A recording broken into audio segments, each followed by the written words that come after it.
Hey guys, James again with TFBTV. I've said it before, I'll say it again. You've got Chevy people, you got Ford people, you got cat people, you got people that like animals that have no loyalty whatsoever and will prostitute themselves to anybody with a treat or a steak, and you've got Smith & Wesson people and Glock people. So today's video is the Smith & Wesson Shield 2.0 versus the Glock 43.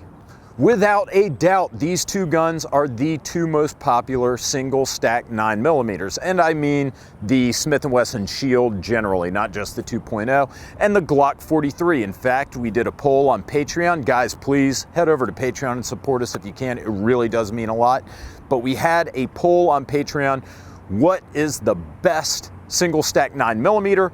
The Smith & Wesson Shield ultimately pulled out the big win, but the final round was the Glock 43 versus the Shield, as you would anticipate. So what do these guns have in common? Well, they're both small, they're both single stack 9mm, they're both extremely lightweight, they're both polymer lowers, they're both from respected manufacturers, they're both reliable, they both have good finishes, they are both premier self-defense concealed carry handguns. But I didn't make this video to talk about why these guns are the same. I made this video to talk about why these guns are different. Since I'm a positive guy, I'm just going to talk about the pluses of each gun over the other, and then you can decide which one is the best for you. Now, with the Smith & Wesson Shield, perhaps the most obvious plus is the +1.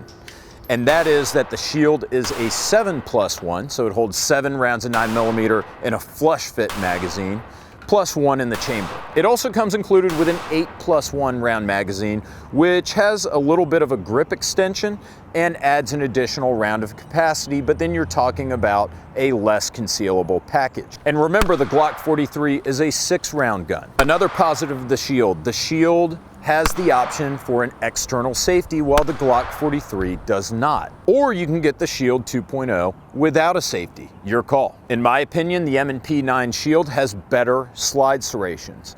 Glock's got the same slide serrations that it has only at the rear of the gun. It's had since 1983. They're just vertical slide serrations, not very deep.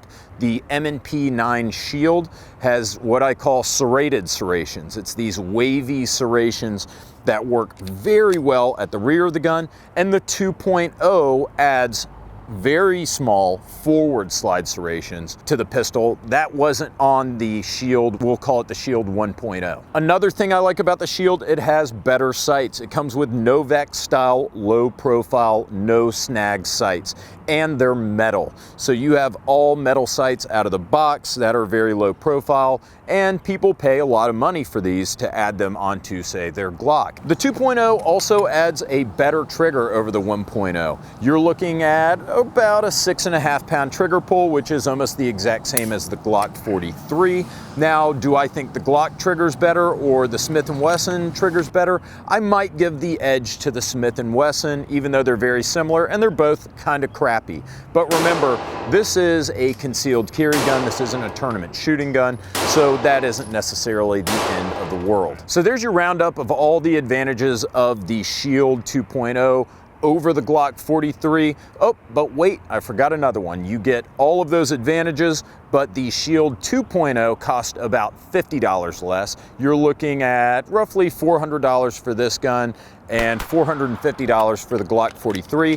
And if you can settle for the Shield 1.0, then you're talking $300 for the Shield 1.0 versus $400 for the 2.0 or $450 for the Glock 43. But I guarantee you the Shield 2.0 prices are going to come down after this video, because this still is a brand spanking new gun. Briefly, the 2.0 added over the 1.0, I already mentioned the lighter trigger. You're looking at about a 6.5 pound trigger instead of a 7.5 pound.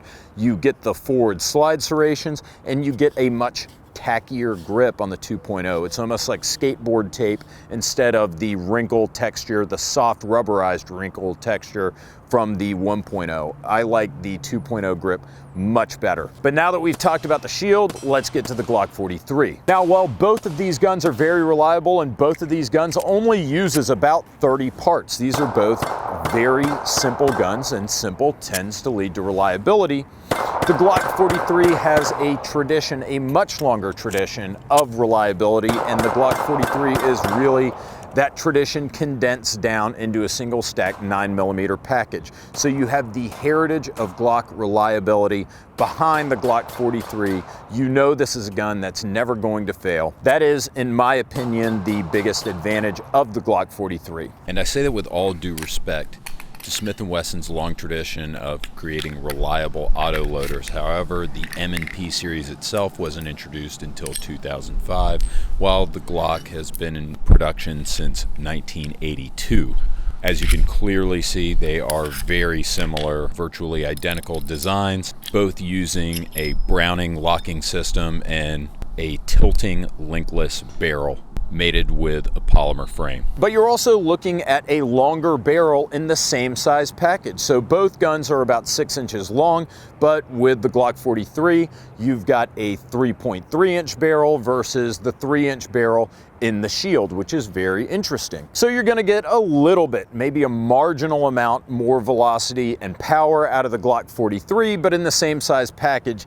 And it might not be a huge advantage, but that's still a plus. Speaking of additional velocity, you've got polygonal rifling in the barrel of the Glock 43, which is a very expensive process, while you have traditional lands and grooves rifling in the Smith & Wesson Shield. Polygonal rifling has a number of advantages, including increased barrel life and accuracy, but you also get increased velocity over standard lands and grooves barrels. I have no idea why that is. Apparently, it just is. Also, while you're only getting 6+1 out of the Glock 43 versus 7+1 or 8+1 with the Shield, this is a smaller, lighter gun. You're talking about 0.4 inches shorter, and it's about an ounce lighter. And for that matter, there are plenty of aftermarket manufacturers that make +1 and +2 extensions for the Glock 43, and it gives you the option, the flexibility. And if you think about that, that is actually a pretty significant advantage over the Smith & Wesson Shield, because I've got flexibility.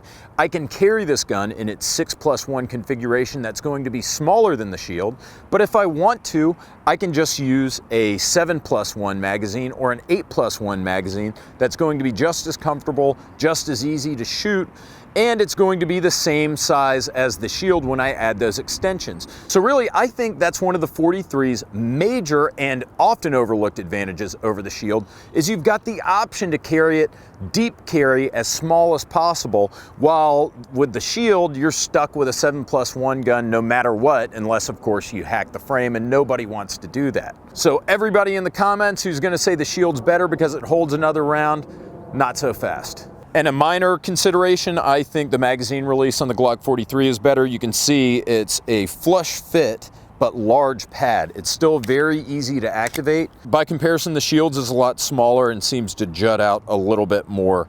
It's also very easy to use, but I do like the magazine release on the 43 better, and that's very subjective. So that's a roundup of the advantages of the Glock over the Shield and the Shield over the Glock. These are both fantastic guns. You can't go wrong either way, in my opinion, if you're looking for a single stack 9mm. But which one's my favorite? Hey, they're both mine. Guys, huge shout out to you for watching. Huge shout out to Ventura Munitions. They're my favorite gun dealer, my favorite ammo dealer in the entire world. I actually bought my Glock 43 with the gray frame from them. They put a front night sight on it. It's awesome, one of my favorite carry guns. And they sent me all the ammo that I used in this test, including a substantial amount of hollow points that I shot through the Glock 43 and the Shield. Both of these guns 100% reliable with hollow points, which is very important. Patreon supporters, subscribers, everybody who watches and comments, guys, I really do appreciate it, and I will see you next week.